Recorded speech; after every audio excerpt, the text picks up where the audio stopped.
اللہ سبحانہ تعالیٰ نے کلمہ طیبہ پڑھنے والا، یعنی جو لا الہ الا اللہ پڑھ لیتا ہے، سمجھ جاتا ہے، اللہ کا تعارف اسے ہو جاتا ہے، اللہ نے اس کی مثال دی ہے ایک درخت کی سی، سورہ ابراہیم آیت نمبر میرے خیال 24-26 ہے۔ الم تر کیف ضرب اللہ مثلا کلمۃ طیبۃ کشجرۃ طیبۃ۔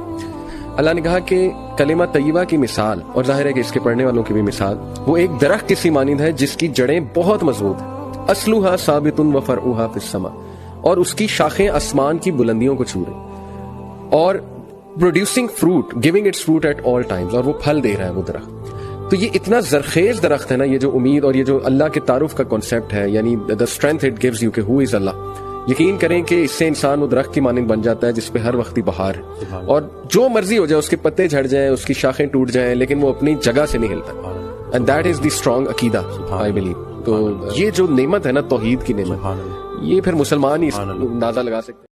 جب آدمی اللہ اکبر کر کے کھڑا ہوتا ہے تو اللہ رب العزت کی کریم ذات انسان کے سامنے ایسے آ کے کھڑی ہو جاتی ہے، اور ایک فرشتہ ادھر کھڑا ہو کے انسان کو کان میں کہتا ہے، اگر تو اس وقت دیکھ لے کہ تیرے سامنے کون سی ذات کھڑی ہے تو قیامت تک تو سلام نہ پھیرے۔ بلکہ وہ ایک آڈیو میں ارشاد فرماتے ہیں کہ جو غریب ہے نا وہ بھی غنی ہو سکتا ہے، وہ غریب غنی ہے جس کی امیر کے مال پہ نظر نہیں ہے۔ تو اب وہ دیکھیں نا کہ کتنا آسان ہے ہمارے لیے نا، لیکن یہی ہے کہ اس کو پریکٹس کرنا، اور پھر یہی ہے کہ جو کامیابی کا ہم نے جو ایک معیار رکھ دیا ہے وہ صرف یہی ہے کہ بینک بیلنس اور یہی سب کچھ۔ تو انسان بھی بیچارہ نا بڑے بڑے گھر بناتا ہے اور سوتا اسی ایک چھوٹی سی تنگ سی جگہ پہ ہے، بستر پہ، جتنی اس نے قبر میں سونا ہے۔ اور یہ ہے کہ وہ حضرت کہتے ہیں کہ جو چیزیں تم نے اپنے مرنے کے بعد ویسی چھوڑ جانی، اس کو اپنی زندگی میں کیوں نہ چھوڑ دو۔ ایک اور جگہ کہتے ہیں کہ جن کو تم نے اپنے مرنے کا غم دے کے جانا ہے، ان کو اپنی زندگی میں تھوڑی خوشیاں تو دے جاؤ۔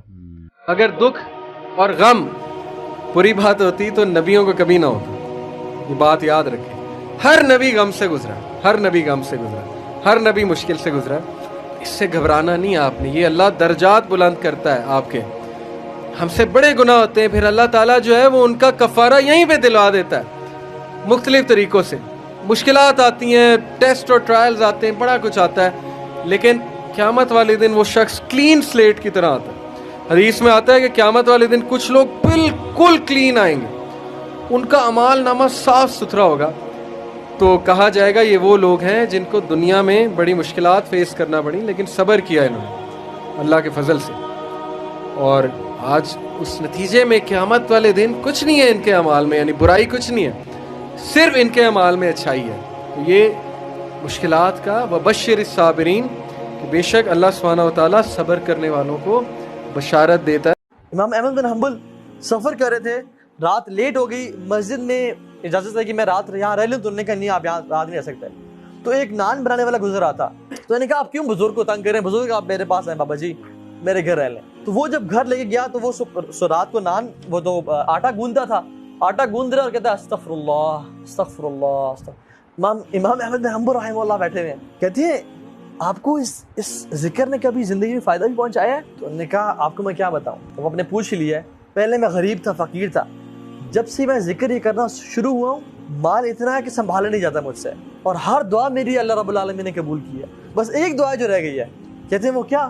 کہتے ہیں سنا ہے کہ امام احمد بن حنبل بڑے امام ہیں، ان سے ملاقات کا شوق ہے، وہ آج تک قبول نہیں ہوئی۔ امام احمد بن حنبل کہتے ہیں کہ ایسے لگتا ہے کہ مجھے آپ کے پاس گھسیٹ کے لایا گیا ہے آپ سے ملاقات کروانے کے لیے، میں ہوں امام احمد بن حنبل۔